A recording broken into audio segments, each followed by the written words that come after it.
Last time I tried to suggest to you, perhaps not as directly as I might have, that the phenomenon of secession in general, as opposed to the Southern secession in particular, which we'll talk about more today, can in fact be a very progressive force rather than a reactionary one, as it's sometimes portrayed. Oftentimes, even today, the phenomenon of secession is portrayed as something backward, something that runs against the grain of the forward direction of history. And I tried to suggest last time that, in fact, there's much to be said for secession, that, in fact, in many cases, it is the civilized way in which differing peoples learn to live with their differences. They simply part in peace.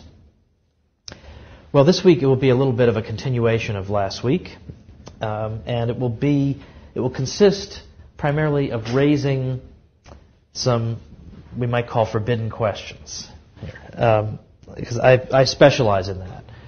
Asking questions that I'm told are closed and never to be raised again, those are the ones that interest me the most. So I want to raise a few of them, and then we can discuss things later. Now, again, because we're doing this in tandem with the book, there's no real need for me to go through everything that's in the book. You can look at that for yourself. Unfortunately, my chapter on the Civil War was cut in half by the publisher. As was much of the book, it was just cut and sliced because they wanted to make it nice and short and accessible. And so one of the most common criticisms that the book got was, this book is too short. It doesn't have enough details in it. Yeah, I agree. I couldn't agree more. You're absolutely right. Well, in any event, what I want to do is pick up from last time and then draw us into this Southern issue by continuing on with a few additional considerations on the phenomenon of secession, and begin with an argument that was used actually by Jefferson Davis, who was, of course, the president of the Confederate States of America, the 11 contiguous southern states that ultimately seceded. And Jefferson Davis, who was anxious to defend his conduct and that of the South after the war was over, wrote a lengthy defense, as did Vice President Alexander Stephens. And one of the arguments that Davis made on behalf of the right of secession in general involves the 10th Amendment to the Constitution. Now, this is not an argument that is universally accepted by any means. Obviously, Lincoln didn't accept it, or there wouldn't have been a war. But, nevertheless, it is worth thinking about. It is food for thought. The 10th Amendment, as you may recall, says that all powers that the states did not delegate to the federal government are reserved to the states or the people. Now, the relationship between that and secession is pretty much as follows. The states, nowhere in the Constitution, delegated to the federal government a power to suppress secession. Now, there is a power in the Constitution to suppress insurrections, but an insurrection is something rather different from an act of secession. An insurrection is is an uprising in which typically the governor of the state would request federal assistance. No Southern governor called for federal assistance in this case. But the point is that the states never delegated to the federal government any power to suppress secession, and there's nothing in the Constitution that expressly forbids it to the states. So if the states have not delegated a power and the exercise of that power is not prohibited to them, then it remains a reserved right under the 10th Amendment. So in effect, a real shorthand way of thinking about the 10th Amendment is that if something is not mentioned in the Constitution, then we presume that power rests with the states. Well, secession is not mentioned in the Constitution, then that power rests with the states. In fact, sometimes it's been suggested that the fact that the Constitution does not mention secession is a point against the Southern position. But what I'm suggesting is that, from the Southern point of view, that's a point in favor. It's precisely because it's not mentioned in the Constitution that it's assumed to be a power of the states. In fact, it's perhaps revealing that the Confederate Constitution of 1861, that was very similar to the U.S. Constitution, modeled on it, obviously, almost identical, with a few small but nevertheless important exceptions. It is significant that in there is no mention of a right of secession. And that's not necessarily because the Confederacy was opposed to states seceding from it, but rather because of simple consistency. If the Southern states had said that there's no need for an express allowance of secession in the governing document in order to make it legitimate, then they wouldn't have to put one in their own document. If they had, then they would be implicitly admitting they'd been wrong in the first place. So there's the argument from the 10th Amendment that was offered by Davis and then has been picked up by others. There are other arguments I might mention. One of them is drawn from the reading that I assigned for last time, and that's the argument that there were at least several attempts around the time of the Southern secession to amend the Constitution in order to clarify its position on secession. Again, the document is silent on the question. So there was an attempt to clarify what is the constitutional position. And for instance, just to give one of those several examples, Representative Thomas Florence of Pennsylvania introduced in January 1861 a proposed amendment to the Constitution that provided that, quote, no state or the people thereof shall retire from this union without the consent of 3/4 of all the states, unquote. Well, the importance of this example and others that were like it is that if it was clear to everybody that secession was simply prohibited, then it doesn't seem that there would be any need to clarify the document. I mean, if secession is prohibited, then why would you amend the Constitution to say nobody can secede without the consent of 3/4 of the states, if everybody just knows nobody can secede? And it is relevant that John Marshall, who was Chief Justice of the Supreme Court from 1801 to 1835, had said in the famous case of Gibbons versus Ogden that limitations of a power furnish a strong argument in favor of the existence of that power. So that is to say, when we see the power of secession being limited in these proposed constitutional amendments, according to Marshall's reasoning, although I'm sure he himself didn't favor secession, but according to his reasoning here, the very fact that there was an attempt to limit the power of secession strongly implied the existence of that power in the first place. Another argument that is raised in the article that you read is this one. I'm not as persuaded by this one as I am by some of the others. The argument is this: the war ends, and I'm going to give away the punchline, and the northern states win. But when the war is over, the southern states, as one of the conditions for their, I guess we might say, readmission to the Union, although even that language is problematic because in Lincoln's perspective, they never seceded in the first place. So he would never say readmission. But for convenience, we'll say readmission. One of the requirements was they had to relinquish the right of secession. The southern states had to expressly relinquish that right. And the professor whose article you read raises the point, how could the southern states be required to relinquish something unless they had it in the first place? Again, the fact that they are being required to give it up strongly implies they must have possessed it in the first place. Now, the reason I'm not persuaded by that, although I think it's at least worth considering, is that probably what was happening is that the U.S. government just simply wanted to dot every I and cross every T and make absolutely certain that everybody understood what was going on. I don't think they were necessarily conceding that there had been a right of secession. I think they just simply wanted to make absolutely clear that there sure isn't one now, at least for the states that are returning. Now, we also have the fact that there are a great many illustrious figures from American history who are on record as being in favor of a legal right of secession. And I cite at least several of them in the book, and one of them is William Rawle, who's got a book called A View of the Constitution from 1825. Now, it's not any big deal that William Rawle wrote a book in 1825 in which he argued, among other things, that as a last resort measure, the states did possess a right of secession. That's not that significant because any bozo can get a book published, and the fact that he publishes one is not significant. What's significant is who the guy is and who was reading his book.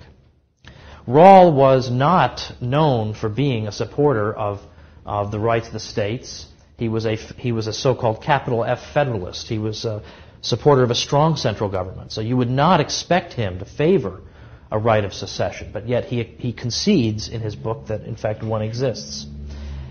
But secondly, it seems to be the case anyway, although this is somewhat disputed, but it seems to be the case that from 1825 until 1840, Rawle's book, A View of the Constitution, was the constitutional law textbook that was used at West Point, which was, the most influential military academy in the U.S. So it is perhaps not without significance that that those men were reading a book that allows for the right of secession.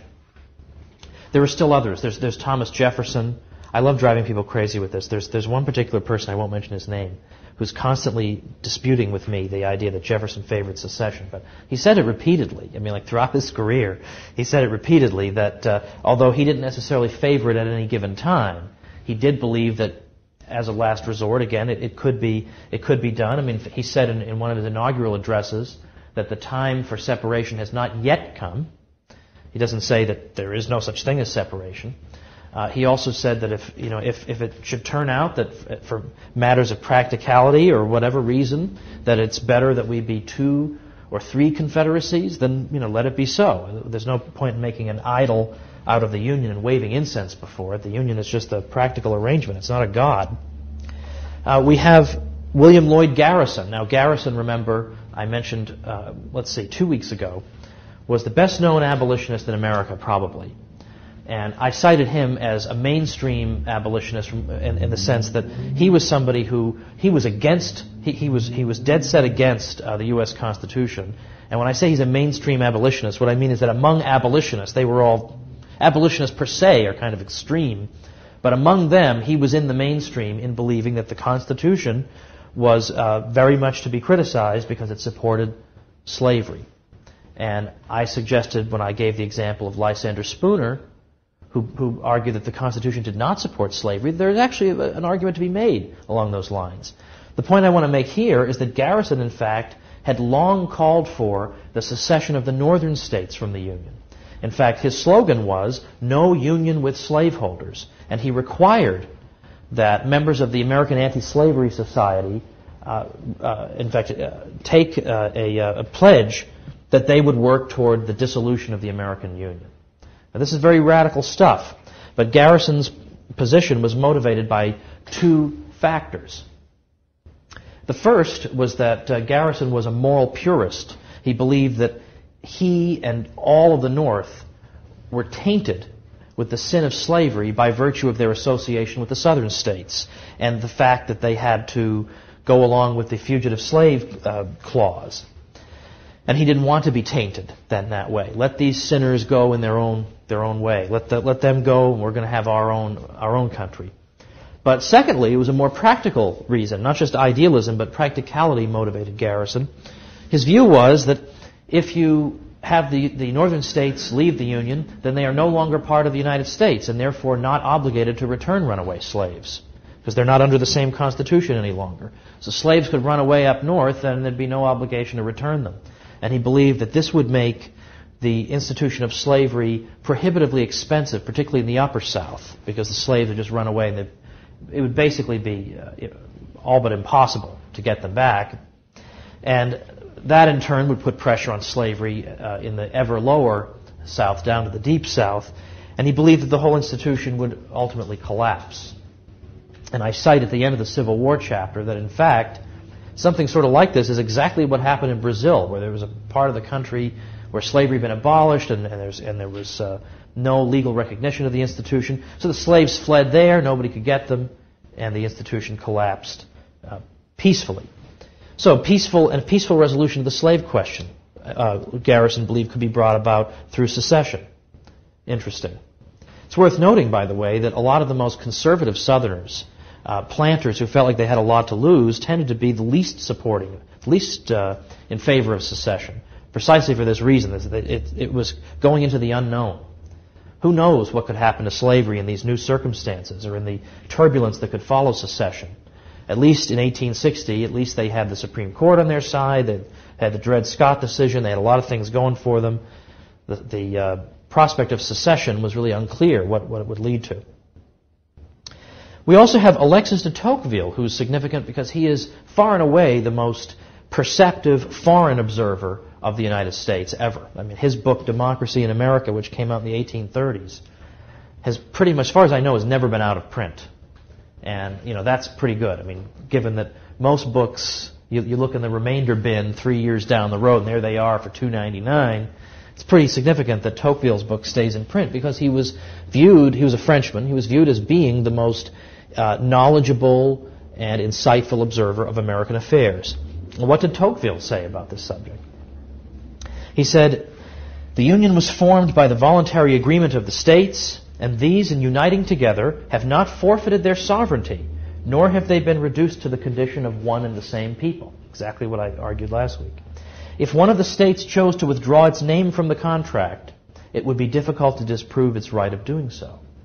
And in fact, so influential was Tocqueville that the great British classical liberal Richard Cobden, who was a great libertarian who had helped to work against the Corn Laws in England, which had made food artificially expensive for the average man, and so on and so forth, Cobden immediately accepted Tocqueville's analysis and said that this does seem to be the correct position. And then you could cite still others. You could cite President John Quincy Adams and still others in favor of the idea of there being a right of secession. It's also interesting to note how many northern newspapers supported the Southern secession in 1861, early 1861. You see newspapers in New York, Massachusetts, Maine, all over the place, Illinois, Ohio, Indiana, writing articles and editorials saying that, in effect, if it was legitimate for the 13 colonies to separate from Britain, then it's at least as legitimate for the southern states to secede from the United States. This is the principle on which the country was founded. If it was in fact founded on principles, surely this is one of them. And you see this quite frequently. You don't see it in every northern paper, but it's quite surprising. If you've been led to believe that secession is just some strange doctrine that the Southerners dreamed up one day, it would seem surprising. But in fact, secession had been, if not quite on the table all the time as a mainstream subject of political discussion, it was at the same time not altogether absent from political deliberations in America. In fact, throughout the 19th century, you would periodically hear the topic of secession raised.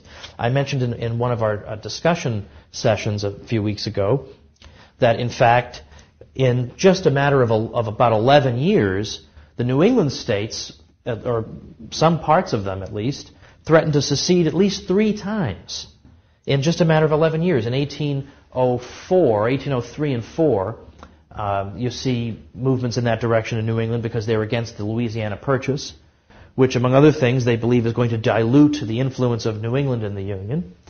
They went to great lengths to try to bring about the secession of New England and bring about the secession of New York. And it was under those circumstances, by the way, that Aaron Burr had his famous duel with Alexander Hamilton, because the plan was Aaron Burr was the vice president at the time. Thomas Jefferson couldn't stand him. So Burr decided he would try some other chapter of his political life, try to become governor of New York. And the thinking was that maybe Burr would support secession. The New England Federalists hoped that we get Burr elected governor of New York, and he'll secede along with New England. And when Burr lost the election, he bitterly he blamed Alexander Hamilton, who had been bad-mouthing him through the whole election. And he wound up, as you know, shooting Hamilton, who then died after hours of terrible agony. That was all, in effect, indirectly related to the New England secession plan at that time. In 1808 and 9, we see, at least in Massachusetts, some talk of secession because Thomas Jefferson has imposed an embargo such that no shipping is allowed to leave the United States for foreign ports. And, of course, that devastates the maritime economy of New England.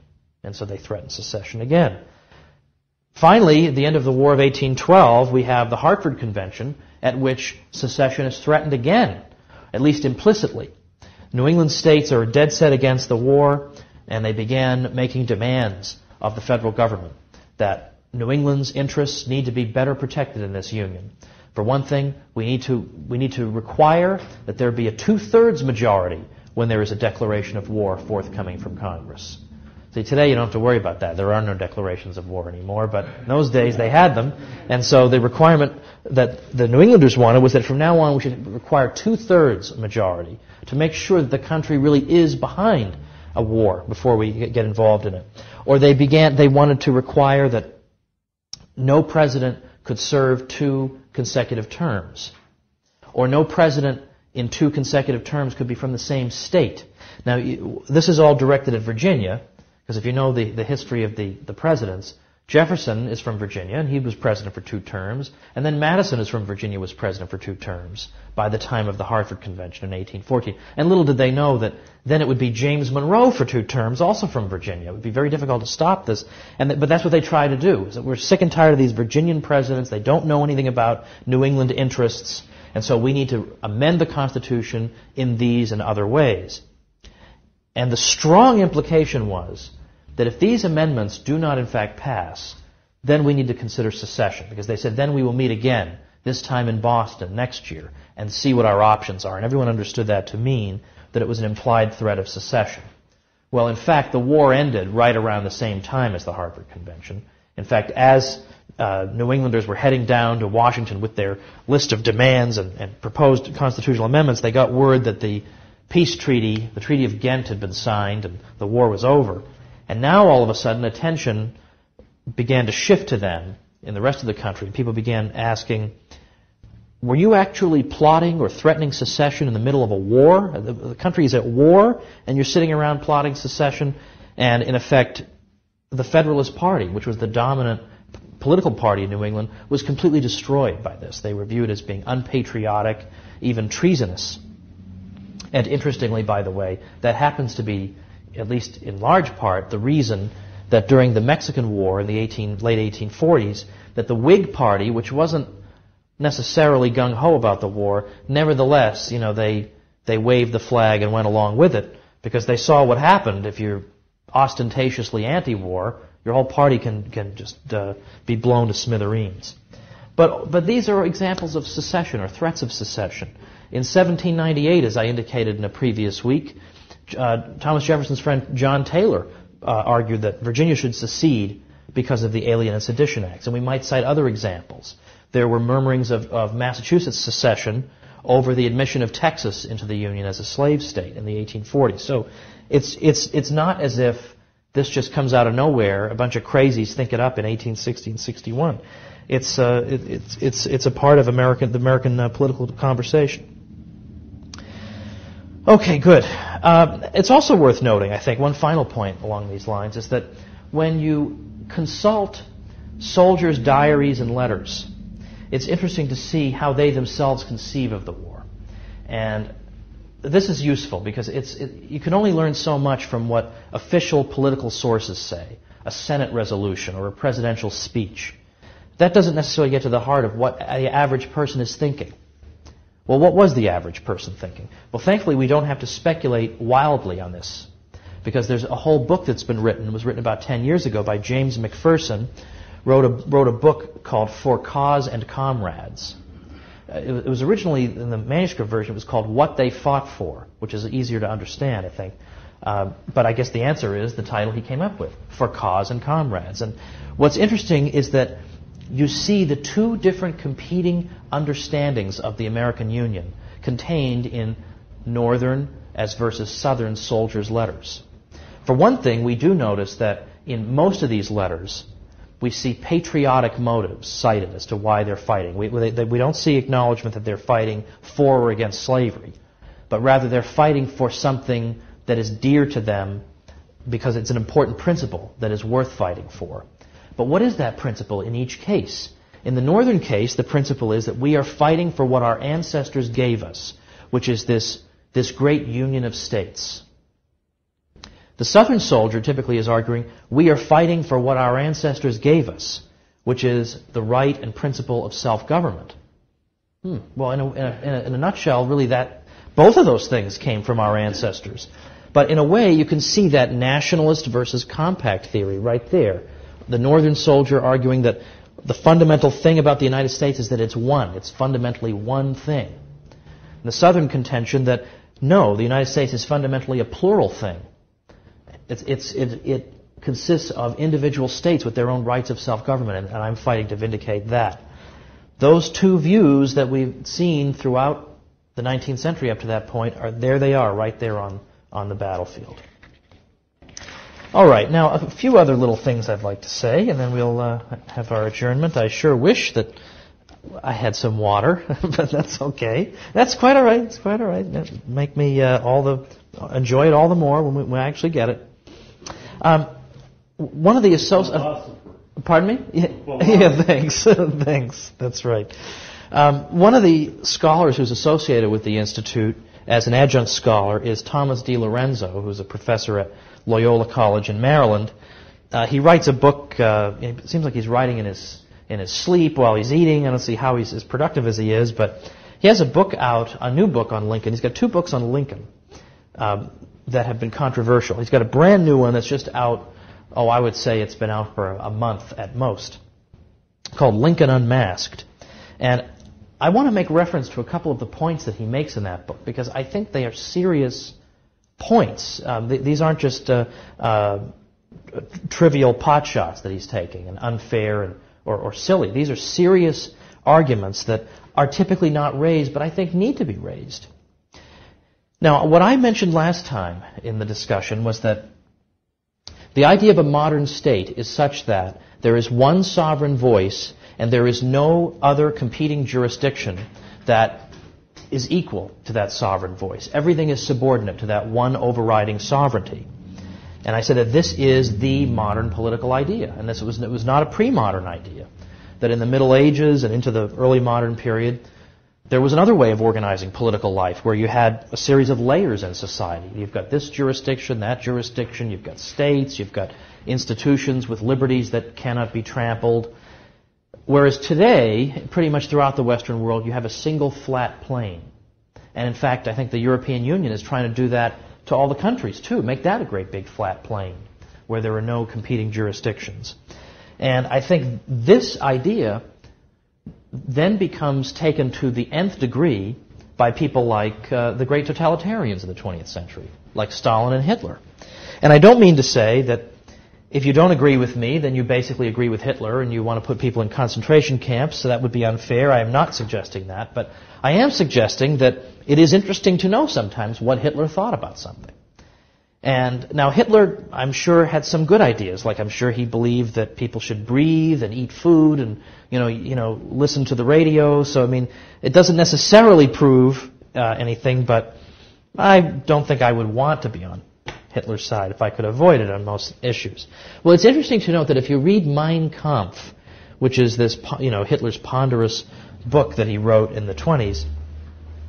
What does he have to say about the American Civil War? Well, he's totally in favor of the Northern cause and Lincoln's cause. Totally in favor of it. And he's totally against the idea of states' rights. Surprise, surprise, surprise. Hitler despised the tradition of states' rights in Germany because why do you think? Because it was an obstacle to him. Because it was an obstacle in the way of the exercise of absolute power. And so he's quite clear about this. Hitler, in fact, promised that the Nazis, quote, would totally eliminate states' rights altogether. Since for us the state as such is only a form, but the essential is its content, the nation, the people, it is clear that everything else must be subordinated to its sovereign interests. In particular, we cannot grant to any individual state within the nation and the state representing it state sovereignty and sovereignty in point of political power. He said, the mischief of individual federated states must cease and will someday cease. National Socialism as a matter of principle must lay claim to the right to force its principles on the whole German nation without consideration of previous federated state boundaries. And then, as I say, he actually goes on and comments specifically on the American Civil War and has nothing but the most withering contempt for the Southern cause because it runs exactly counter to this fundamental principle. Another important contribution of the DiLorenzo book is that DiLorenzo is interested to look at how the Lincoln kind of mythos, you might say, is being employed today. Like what purpose it serves today. There are no slaves in the country to free, so why would people refer to Lincoln? What purpose does it serve? Well, it so happens that the Lincoln legacy, because it involves so many departures from settled law, such as throwing tens of thousands of political prisoners in jail, or shutting down 300 opposition newspapers, or censoring telegraph messages. Well, as a result of that, the Lincoln legacy can be and has been cited on behalf of all manner of political atrocities, from the decimation of civil liberties to the waging of war against civilian populations. The religious veneer of Lincoln's political rhetoric seared into the American consciousness the idea of the U.S. government as an instrument of God's will to be employed without mercy against any force so impious as to resist that holy will. This conception of the federal government works even for politicians who might feel uncomfortable with openly religious language. The idea of a righteous central authority steamrolling all opposition, ipso facto wicked and perverse, of course, as part of the inevitable forward march of history, fits quite nicely into just about any nationalist agenda, left or right. This is why the Lincoln myth is so stubborn, so resistant to evidence, and so difficult to overturn.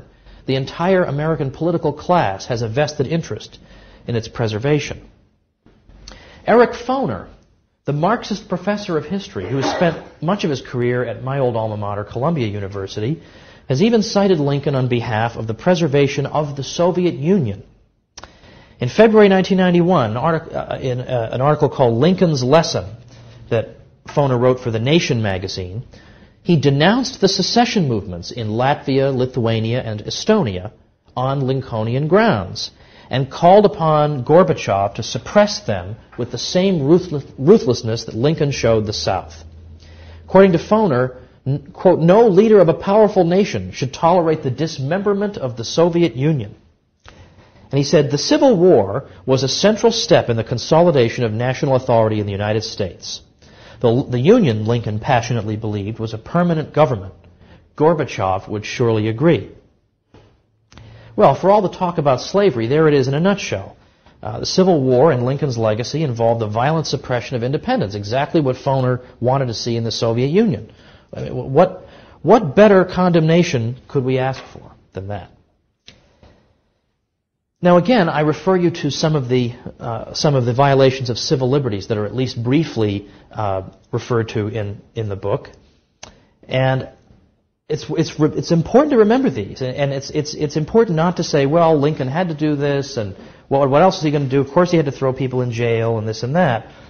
The point to make here is that Lincoln has now provided the ideal pretext for anybody since then to do things like that. Because Lincoln is viewed as almost a demigod, people can simply say, well, even Lincoln did thus and so.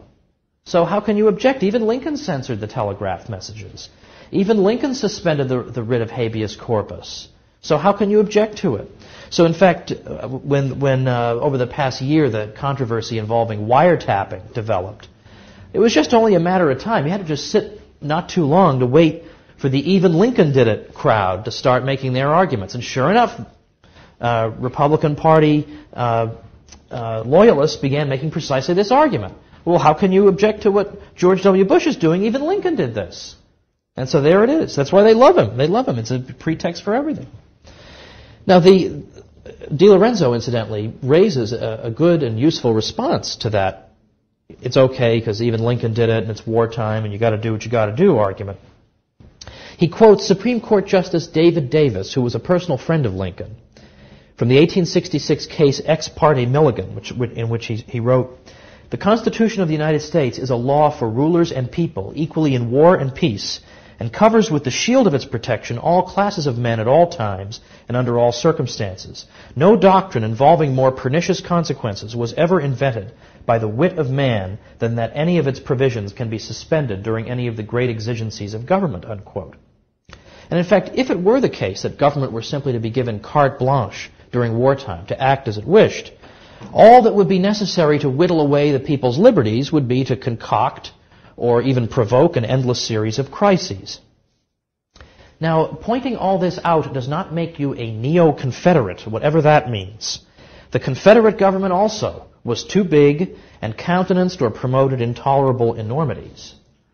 The point simply is that some of these arguments that I've raised here are not raised ever, and probably ought to be by a free people.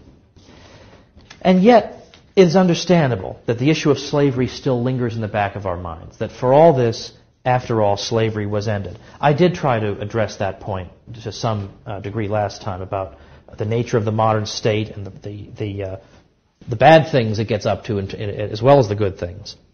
But it is not plausible to suggest that slavery could have lasted much longer even in an independent South.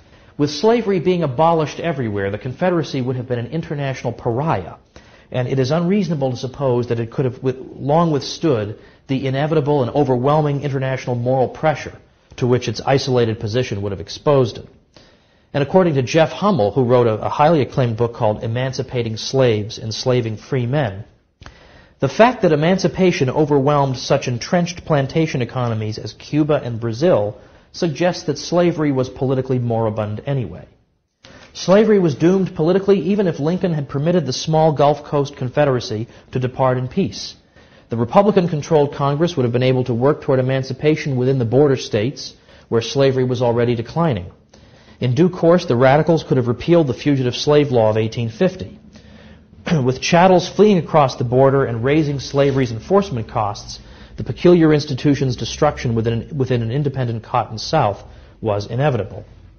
And again, I would just add that, as I've noted last time, that every country that abolished slavery in the Western Hemisphere in the 19th century managed to do so peacefully, other than the United States. The last forbidden question I will raise, though, is this one, and this actually is in the form of a question rather than an answer.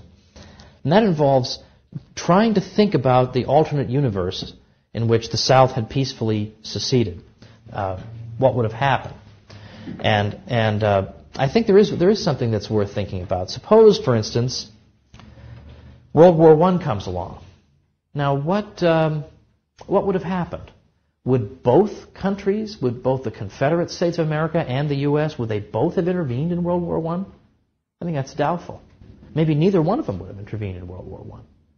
And it is not a crazy theory, but quite mainstream to suggest that World War I ushered in countless horrors in its wake. It gave impetus to the Nazi movement, certainly, because the Versailles Treaty embitters the German population, and they just become sitting ducks for a hyper-nationalistic politician like Hitler to exploit their resentments over Germany's treatment. It was in a way, the handmaid of the Bolshevik Revolution, World War I. The strains that war exacted from the civilian population and the fighting forces were too great for the regime to survive. And so a terrible, lawless Tsarist regime gave way to an even worse and more lawless Bolshevik regime. There is practically no trend in Europe that was not shockingly exacerbated by that conflict. And particularly when Woodrow Wilson decided to involve the United States in it, that seemed to tip the balance such that it now became possible to impose this type of bitter settlement upon Germany. Well, what would have happened if there had been two unions in this geographical territory now called the United States? What would have happened? Maybe one of them wouldn't have entered the war. Maybe then you wouldn't have had it tip so heavily in one direction. Maybe you wouldn't have had all these unfortunate trends being exacerbated quite so badly. I mean, there are so many things to consider in this what-if universe that we are not permitted to entertain because it is taken for granted that the one moral position to take was the suppression of secession. Maybe it wasn't, and maybe this opens up a whole field of other possibilities and other ways that the unfortunately tragic 20th century might have unfolded. Well, that's what I leave with now. Well, I just run to get some water, and then we will resume when I can. Okay, thanks.